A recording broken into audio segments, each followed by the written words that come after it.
Hey again, YouTube. This is Steve and Greg doing our first little update type of thing. Just going to talk about some figures we like that we've used from the Wolverine and the X-Men set. We're going to talk about some poker chip markers we use, the dice that we use, because we're both into having more unique things when it comes to that, and a little bit about some events that we've participated in and teams used.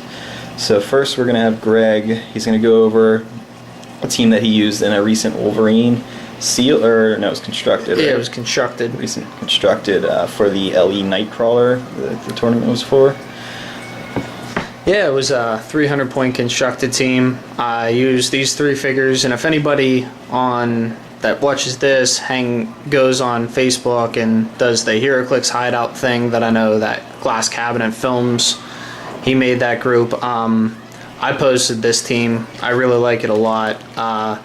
The EVA from Phantom X with Big Bertha is just absolutely ridiculous, and then Big Bertha herself is just a awesome tie-up piece, and then you got Colossus with the super strength, and you know everything that Colossus you expect them to be for 100 points is just altogether awesome. And yeah, I ended up actually taking first. It was a little bit different than what we normally do for a 300-point game. We kind of played a battle royale type deal, and there was I think 5 or 6 of us. And with this team here, I ended up taking out 2 team bases. I don't even know how much it ended up coming out to, but say that I ended up with the Nightcrawler LE, which got to use him today, which was pretty cool. Me and Steve for the past couple hours been playing a couple friendly games, so got to use him. He did all right. I was going up against the Chase Namor, so He's no Web of Spider-Man. yeah, it's not what you would expect, but he's really good. And I don't know if anybody does I think Pathfinders. I think somehow WizKids and Pathfinders are somehow related, and Pathfinders, they have a lot of really good paint jobs and stuff like that, and I think like the newer sets really have been like really upping their game with how good the things actually look. Like this guy looks really good, and it's even probably won't be able to tell from the video, but once you get it in hand, it's the paint job on it's ridiculous. So, and he's for anybody who read the Rick Remender Uncanny X-Force, that was over the past sometime last year, but the fact that they named one of his abilities was shark to the stomach. yeah, shark to the stomach. Shark to the stomach, pretty awesome. If you read that comic, you totally will get that ability. And just I just want him because he looks awesome, and they have that ability. So it's pretty cool that they stay so true to the comics, especially the recent ones. What else we gotta talk about? Talk about today in our friendly matches. I wanted to play some of the Wolverine X-Men that I haven't yet, and one of the guys I threw together a team. It was purely based on not playing them, not really any strategy involved, and I wanted to try out Shadow King, and he's very awesome for 122 points. If you just look at his dial without seeing the card, you'll think he's horrible with his 1 damage to start out, but his mind control is insane. Being able to do 2 free actions after mind control and having that 11 attack to start out, pretty much you're going to have a good chance to get a hit off of whoever you're trying to mind control. And he also has a range of 10 when he's using mind control, so it's not a lot of room for people to hide from it. We're not really sure about the ability. Some of you guys might be able to clear it up, but I know it says that he can use the 2 free actions as long as one of them is a movement action, and we weren't quite sure. We were playing it as if a move and attack would count as long like a charge or a running shot or a hypersonic. You could use that because you're moving along with an attack, and then you could make another attack afterwards. But it may not be like that. It may just be strictly you can move the character and then you can make an attack with them, like if you want to base them up to somebody or get them into range. So, not sure about how powerful he is as far as that's concerned, but still, even if it's just a standard move and then making an attack, it's still a pretty powerful piece. And he gets very powerful late dial. He can actually put out some damage on his own. He gets, I think, 4. He gets some perplexes. He gets second to last click. He gets a 4 damage and only a 9 attack, but with penetrating. So if you can't hit that, it's pretty good. The last one is also a 9 penetrating with 4 damage. So a lot of perplexing outwit throughout. Pretty awesome piece. If you pull him in sealed, I would suggest using him. Used the common toad today, and for 40 points he's pretty awesome, unless he gets taken out right away. But having that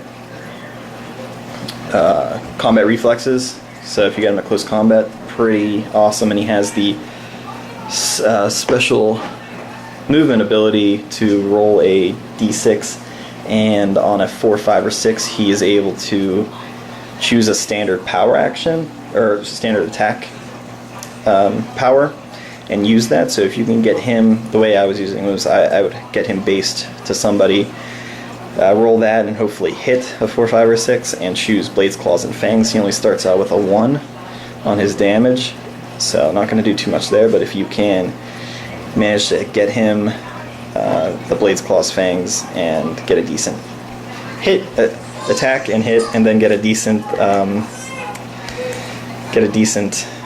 Blades roll, he can do some damage for 40 points. So yeah, what more can you ask for there? Whenever we were doing our Fear Itself, this guy ended up pulling him, and I thought my team wasn't going to do good at all. For Fear Itself, I ended up going 2-1, and I actually lost to Steve's cousin on the very last roll. I crit missed, so I ended up taking 3rd, I believe it was, and I'm not even going to talk about mine. Mine's pretty horrible. yeah, I ended up taking 3rd. Like I said, I lost Steve's cousin. But yeah, the Kid Omega, I have to say, for 128 points, I don't know if I would ever play him in a constructed, but for a sealed, I used him, Red She-Hulk, and I can't remember the 3rd person I've used. Can't remember who that was, but the team overall was pretty good, actually really good. I kind of surprised myself with how good that team actually was. And yeah, I didn't even plan on putting him in this video, but when Steve started talking, it kind of reminded me of him, so thought it was noteworthy to talk about him. Okay, and so in 4 bricks that I've purchased, I did one case sealed and then 2 random bricks. Ended up pulling the 2 of these, which I believe they're the. I know Namor's up there as far as being the most sought after, and I believe Colossus is pretty high up there as well. I heard a lot of talk of them being really good at 150. So when we were playing one of our matches, I decided I'd try the pair of them at 150. And they're not bad. I personally don't feel that they're amazing. Namor gets really good late dial with a 12 attack and flurry with Blades, Claws, and a 4 base damage, I think. Let's see. 3 base damage, but with Perplex, so you can up that if you want. I mean, I don't really expect too much from chases anymore, more of just cool looking pieces to try to collect, but I could definitely see playing, especially Namor in a sealed at 150 if you happen to pull him. Colossus, I'd probably say go for it too, depends on the points you're playing. 300 might be a little bit tough, but I personally like 400 or more. 300 pretty tough to. I take forever to build a team if I only have 300 points. So those are the chases, and they look cool. Colossus, I think, is the best looking of the bunch, and I'm a fan of Colossus too, so that doesn't hurt. Now we talked about some figures. Maybe now we'll go into talking about some of the peripherals that we use when we're playing, like our dice and our poker chips. For a while, I used just the little glass beads from my action tokens. Greg and some other guys kind of turned me on to using poker chips. And I went onto eBay. I found these. I believe they're from Comic-Con last year, the year before, not sure. But I got 3 sets of these to use as my action tokens, and they are Wayne Casino, so Batman. I wanted something that was comic book related, playing Heroclix. This is the best I could find, and I'm pretty happy with them. They're better than a standard poker chip, and for those that they make it real easy, just give them an action, stick your figure on top. Thor's head is cut off; it's too tall. But you just place them there, double power action. You can, or for pushing, throw a different color on there. Works out well, so I like that. The beads sometimes get a little bit mixed up, but Greg has some pretty cool ones that he also found on eBay. But whenever I was at Gen Con, I got the most compliments on these, and for anybody who knows, it's Deadpool. I got those off eBay as well, and I had about 9 or 10 people whenever I was playing Battle Royales ask where I got them from, and the best I can say is I think I ended up searching Heroclix poker chips or something like that on eBay, and these are what popped up. I haven't seen them come up since, and I really haven't seen anything else kind of like them, and they're not like cheap by any means. It's not like a sticker on there or anything like that. Like, I can't even peel it off if I tried. And I basically do the same thing for 1 action, do red, and then for 2 I usually throw on a black. black one also has the Yeah, the black one has them as well. And actually, they were pretty cheap. I got 6 red and 6 black, or no, 12 red and 12 black for I think $10 plus shipping. So it was a pretty good deal. And then since we're on customization stuff, I like using these a lot. Black Spider-Man dice. Those are pretty cool. Either use those, or for anybody who knows, HC Realms, I use those dice as well. Those are the 2 dice that I mainly use. Alright, and on the subject of custom dice, another eBay find that I have here. I got the complete set. I have multiple of each one. Just didn't want to put them all out. So 2 of each Fear Itself worthy, I guess you'd say, logo. Thought they were appropriate given the Fear Itself tournaments going on right now. My original plan was to use whichever one I happen to pull and use the dice that coincided, or that went with them. So we got Grythoth here at the end, which is a really cool clear. It's a clear die. Looks kind of like an ice cube, kind of. It's one of my favorite as far as looks. Got the Skern, which is a little metallic purple. Used those a few times. Had good luck the first time, and now I don't use them again because they were horrible after that. And we got, I'm going to mix people up. We got Mock here, I believe. We got Necrod. Nercod. Oh, yeah. Nercod. No, that's Sin. Scotty. So we got Scotty. We got Kurth here, my favorite of them, and you can see we got the little logo there. It's a little dark, but logo on his chest matches what's on the die. We got Angriers and Nulls. So got the full set there. I don't know. I'll probably never use all of them, but they were pretty awesome. and I get compliments about them. I also have, for Game of Thrones fans, have a House Targaryen decal on the 6 for a set of dice. I like these. I like the way they look, but they are. I think they're wood with just lacquered over, so the weight's a little bit different. I don't know. Still roll fine, but it's a weird thing.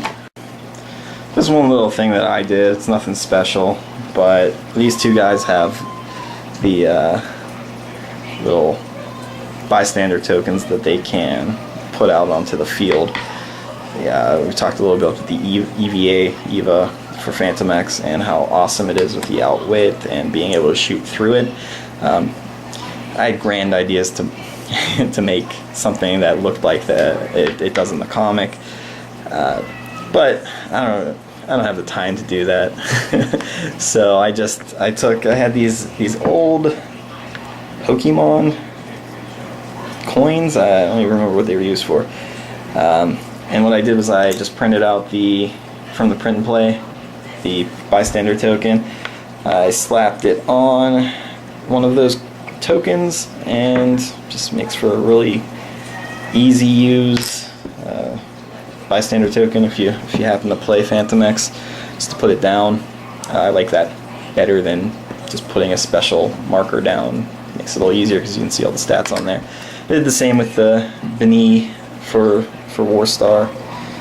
So I know you can actually put him down, he pops off his back, but then you might end up losing him, he's so damn small. So I figured I'd probably use this instead. So just little things that you can do to make those a little bit more special than they are. It'd be nice if they would start including little pogs in the pack when you got them, but they haven't done it to this point. I don't see them doing it in the future, so just make do and get creative. But Greg's planning on trying to make like a 3D. Yeah, I'm actually gonna try to make a bystander token, kind of like Squirrel Girl's Monkey Joe, or Falcon's Falcon that he came with. I don't know. Does that even have a name? I think he does, but I don't know. I can't remember his name. Yeah. But yeah, other than that, yeah, that's all I plan on doing with it. I'm gonna try to make it. I'm thinking of using like a base from, what was it? Was it Chaos Wars that Vision came in? Can't remember whatever set Vision came out in. I was gonna cut Vision off, and then like a Dungeons and Dragons base that they have the painted minis on. I was gonna get like a base of that and put it on top of that, and then try to cut something in half that looks like a Super Bowl or something, and just end up painting it all silver. Then maybe throw the spider, the big time Spider-Man, take off the webbing from that and try to stretch it out, or try to mod it somehow, which would be nice. So at the end of this, just wanted to show some completed bases that we have. Or, well, Greg didn't bring his, but that I have. I have the Shi'ar Imperial Guard. I actually have a second team base for that, not complete, but I have another one that I'm looking to trade. So pretty powerful from what we hear. Have not personally used it yet.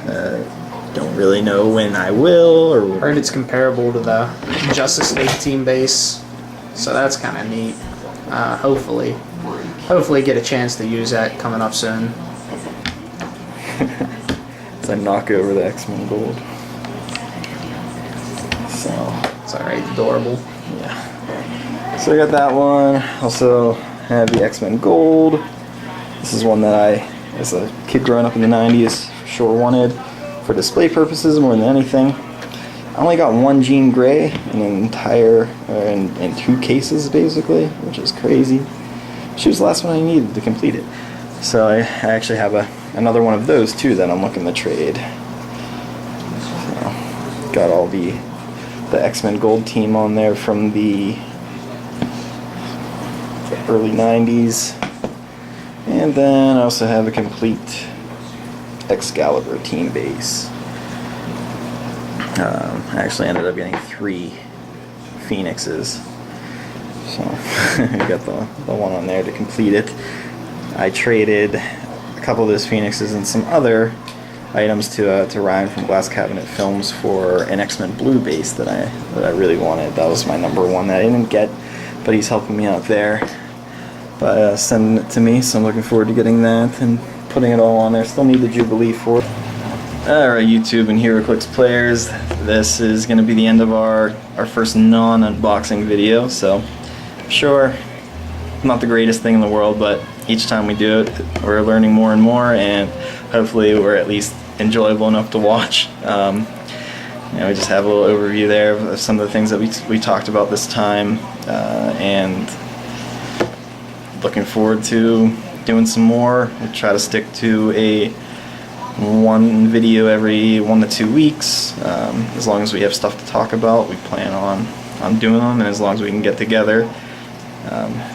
That's another big factor, but so far so good. Unless we get sick of each other. Which, yeah, so far we're all right with that. Yeah. So, other than that, I guess just like, comment, subscribe. Let us know what you like, what you don't like. Tell us you hate us or whatever. We promise we won't cry, and if you get us to the point of tears, we will record it. Yeah. And put it on here. It'd be entertaining. All right, guys. We'll see you next time.